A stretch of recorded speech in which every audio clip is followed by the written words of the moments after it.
area soldier is one of the latest to be killed in Iraq. 19 Action News covering Ohio tonight. Army Specialist James Wright died Thursday during an ambush near Saddam Hussein's hometown of Tikrit. Wright was a Marine, but after September 11th, the 27-year-old re-enlisted and joined the Army. He'd been on the front line since April, and these pictures are some of the takeovers in which he took part. You feel like if you were there, you could have done something naturally, but I guess all I can do is sit here and try to think about the good times we've had.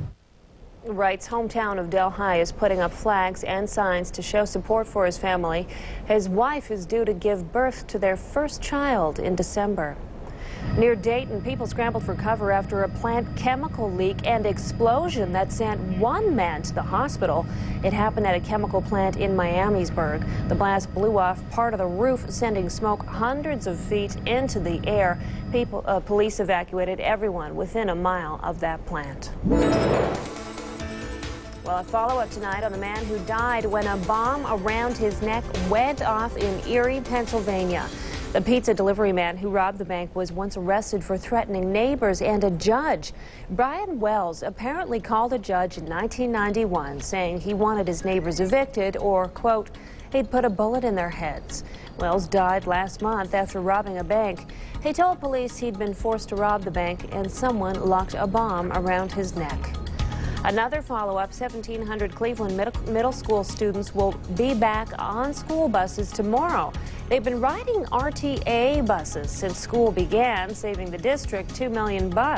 But don't expect the service next year. The district will work with parents to come up with other means of transportation for the kids. And good news for students at Polaris Career Center in Middleburg Heights. They just got new wireless laptop computers so they can log on to Tooling University and take math courses online. Polaris just named one of the 99 best places to work in Northeast Ohio. Summit County seniors preparing to re-enter the workforce. They're honing their interview skills for the Mature Workers Job Fair this Thursday. They say they've got a lot to offer employers that younger workers may not, including a strong work ethic and, well, years of experience. But it was children trying out for dozens of jobs in the Nutcracker Ballet. Over 100 young dancers tried out for parts in the Pennsylvania Ballet's production of the Holiday Classic. It's coming to Playhouse Square in December. There are 70 children's roles, including angels, soldiers, mice, and candy canes. Meanwhile, they were celebrating Johnny Appleseed's birthday out at Mapleside Farms in Brunswick. The annual festival includes crafts, entertainment, wagon rides through the orchards, and a barbecue, not to mention lots and lots of apples. Coming up, a space satellite becomes a victim of its own success. A hydroplane looks like it's headed for disaster, so why was the audience cheering? And John, will we be cheering for tomorrow's forecast? We certainly cheered about the last weekend of summer. It was spectacular. But what about the first few days of fall? We'll talk about them when we return. With the Action News 7-day forecast, the weekend's always in view. So go ahead, plan your weekend on Monday. Just be sure to watch the Action News 7-day forecast first. The Action News 7-day forecast with Dominion Dual Doppler, where the weekend's always in view. Action News is sponsored by your Lincoln Mercury dealer. First time I met Dr. Blanchard was to follow up on a bad pap smear. Ultimately, I got diagnosed with uterine cancer. Dr. Blanchard suggested a hysterectomy. She called me the night before surgery. That was just amazing to me that on a Sunday night, which is probably one of her few free nights, she would call me and make sure that all my questions were answered. And I had never had a doctor ever do that before. I'm very glad to have found Dr. Blanchard. Mr. Porter, Mr. Martin will see you now. Thanks. You're the CEO of a big health insurance company, right? Yes, I am. Do you realize that if you're in your 50s or 60s and your company doesn't cover you, it's basically impossible to get affordable health insurance? Yes, I do. Could you fix that? Okay. Great. If one person could do it alone, the world wouldn't need AARP. Public Public notice, public notice. The management of Thomasville Home Furnishings has made the painful decision to liquidate their entire inventory in preparation to close the store at 7530 Mentor Avenue. Everything goes within a matter of days. The entire inventory of furniture, bedding, and accessories is offered at public sale for a fraction of what you would expect to pay. All ordered sold, regardless of profit or loss. Merchandise must be removed from the premises immediately. Don't miss the store closing liquidation at Thomasville Home Furnishings, 7530 Mentor Avenue, location only.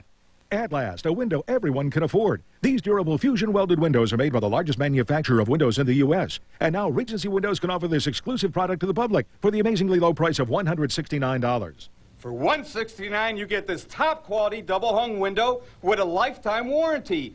2 panes of insulated glass to save on energy. And both sashes tilt in for easy cleaning. But wait, if you call within the next 30 minutes, we'll install your beautiful new windows at no extra charge. Call Regency now. Take a look at this. NASA says goodbye to old Galileo, one of the first instruments used to view the moon. When it entered Jupiter, the heat and friction from the clouds tore it apart. Hundreds of NASA workers marked the end of the mission, ironically, with a party. Well, Hurricane Isabel may be 3 days gone, but she left a mess in Maryland that'll take months to clean up. 19 Action News reporter Jennifer Miller is in Baltimore with the latest. Days after Isabel stormed through Maryland, entire communities continue to clean up after her. In this Baltimore neighborhood, homes were reduced to rubble. We're going to half. It is a lot to take in. We had a Japanese maple out there, that's all gone. After picking up the pieces, Isabel's damage is extensive, and her impact just setting in. This affects the morale of this very community here. Those who didn't lose homes are quickly losing patience. By Sunday morning, more than 500,000 people in Maryland still had no power. We need help. We have traffic lights out. We have gas stations closed. With different restaurants now are closing. People are running out of food. I think the novelty of this has worn off. Utility companies say crews are working around the clock to restore lines that are tangled in downed trees. The last count was 1,081 trees. And as the cleanup continues, many wonder who will ultimately shell out the millions of dollars to pay for it. In Baltimore, Maryland, Jennifer Miller, 19 Action News. New details in the murder and disappearance of Lacey Peterson. An inmate in the Fresno County Jail says Scott Peterson enlisted 2 neo-Nazis for some kind of kidnapping last November. Corey Carroll said he met Peterson in a strip club last fall, and the two became friendly. That's when Peterson asked Carroll for his help for an insurance scam. Carroll brought him 2 neo-Nazis, and that's when Carroll found out the real reason Peterson wanted to help.